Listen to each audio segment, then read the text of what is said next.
ভাই এখন বাজে মোটামুটি 5:24। এখানে 6টার সময় খেলা শুরু, বাংলাদেশ টাইম 9টায় খেলা শুরু। তো আমাদের যারা ক্রিকেট প্রেমীরা আছে ওনারা খুব টেনশনে আছে।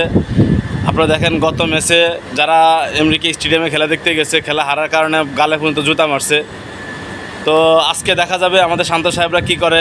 বিশেষ করে টপ অর্ডার ব্যাটসম্যান শান্ত, লিটন, সৌম্য সরকার, তারা তো খুব হাতুড়ু সিংহের মানে খুবই খুবই প্রিয় মানুষ। এখন এই হাতুড়ুর কারণে বাংলাদেশ ক্রিকেট অনেকটাই ডাউনে আছে। আরও ডাউন করার জন্য শান্তকে 3 ফর্মেটে ক্যাপ্টেন দেওয়া।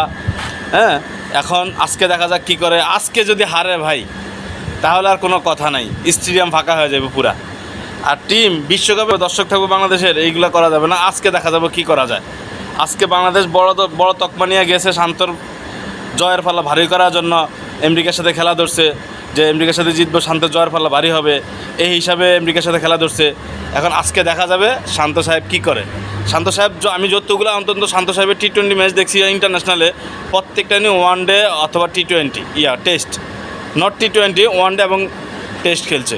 উনি T20 খেলতে পারে না ইন্টারন্যাশনাল সার্কেলে, ঠিক আছে। তারপরে ওনাকে কেন যে রাখা হয়েছে আল্লাহ ছাড়া কেউ জানে না। আর লিটন দাসকে যদি আজকে রাখা হয় তাহলে কত বড় যে ফসানি হবে। টপ স্কোরার ছিল পুরো টুর্নামেন্টে, সেই তানজিদ তামিমকে না নিয়ে সেই লিটন দাস কী যে দাস পাইলো। এখন কত হলো, সে ভালো খেলছে, আগে সে দলে ছিল, এখন ভালো খেলে না, দল থেকে নাই। এটাই হলো নিয়ম। আজকে দেখা যাবে কী করে। সবাই কিন্তু টেনশনে আছে ভাই, দোয়া করেন যেন আজকে কিছু একটা করে।